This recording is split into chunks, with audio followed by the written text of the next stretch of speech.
Исмаилов Жеписбай Бекжанович. Я на станцию ГРЭС-1 пришел в 1992 году.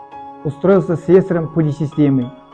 Мне сразу здесь понравился, и коллектив хороший, мы работали посменно. 4 дня, 4 ночи, по вахте работали. И на блоке ремонтировали мельницы. В 1997 году, 1 июня, я перешел в административно-хозяйственный отдел. Начинал я дворником. Здесь было интересно, можно было менять потом профессии. И где-то через год я уже научился водить машину. Мне заплатила компания за эту учебу. Мы должны писать, каждый год писали цели и задачи ставили. Чтобы. И я первый год как раз обучился на категории С.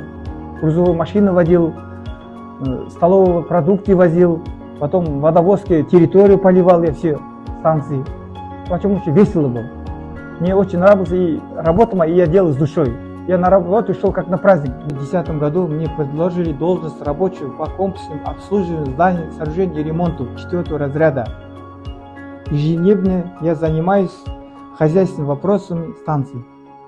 На протяжении многих лет я активно участвую в жизнедеятельности станции. Всегда готов прийти на помощь. Ваш дядя Женя.